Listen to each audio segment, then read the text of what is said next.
While Ukraine captures small areas in the south, Russia is capturing big areas in the north. It's day 541 of Russia's operation in Ukraine. Let's dive deeper. Starting from the Kupiansk region. After the initial success, Russia's progress has slowed down as Ukraine deployed its additional forces to this area. For the past couple of days, the Russian Ministry of Defense was reporting that they are taking 5 Ukrainian strongpoints every day. Today, we have visual confirmation that, as a result of the operation of the Russian forces for the past 2 days, they were able to take this big area under their control. It's 3.5 kilometers in width and 1.5 kilometers in depth. Because of the recent advance, Russians were able to cut the road junction of Vremivka. Sources say the village has become a gray zone, as Ukraine has retreated from most of the village. However, they still have a presence in the southern outskirts. It seems like Russian forces are not in a hurry to storm the village, as they are advancing at a steady pace from north. They are already conducting strikes with artillery on Petropavlivka. On the other hand, in order to slow Russian forces down, Ukrainian paratroopers are conducting counterattacks. However, all the attacks were repelled by Russian forces. Sources say Ukraine has still not committed its additional resources from reserve forces. However, following the civilian evacuation, they have started building defensive positions near Kupiansk. Their focus is still on counter-offensive in the south.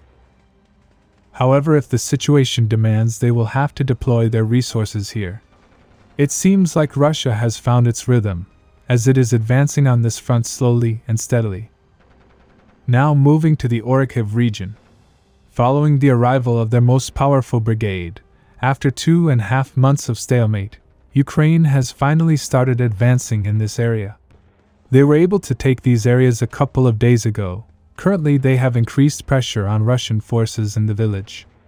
As Ukrainian forces reached the northern outskirts, Russian forces were forced to withdraw to the southern part of the village. However, Russian sources say their forces are able to inflict heavy damage on Ukrainian units in the northern outskirts with heavy artillery. The one doing this attack is the 82nd Brigade, which is considered one of the most powerful brigades in Ukrainian armed forces. They were initially planned to be used in penetrating Russia's main defensive lines. However, due to no major success, they are brought in as a last effort. The Russian Ministry of Defense reported, units of this brigade have tried many times to attack Russian positions near the first defensive line, but have failed. Russian sources say, Ukraine in this assault are suffering heavy losses. If this continues, then their best brigade could be spent in no time.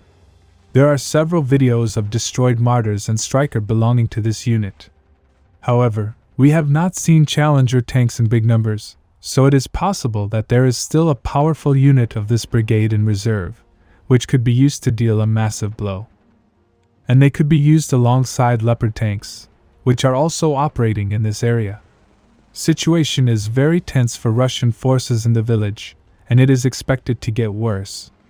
Question remains whether Russia has preserved its forces to defend against a major blow or not. Now moving to Vremivka region. After Ukrainian forces captured Urozhny, they have now started attacking Russian positions in different directions. Latest report says they were able to take this area east of the village under their control. However, sources say they lost 4 armored vehicles in the process. They also launched an attack southwards, but it was quickly repelled by Russian forces. Russian forces in Zaporizhzhia have very good defensive positions, as they are almost surrounded by the river, which provides a natural barrier and makes it very hard to storm. If they are able to defend these higher elevated areas located west of the village, then it will take a long time to fall.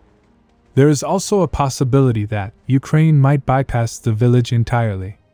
They have shown signs of this already, as they are attacking in this direction. However, currently it seems like they want to take Kremenchuk first. As Ukraine has concentrated its manpower in these areas, Russia is conducting strikes with long-range ammunition. Recently, Russia was able to destroy a Ukrainian train carrying ammunition. Strike was recorded by a Russian drone around 70 kilometers from the front. Subscribe for more frontline updates. Let me know your thoughts in the comments down below.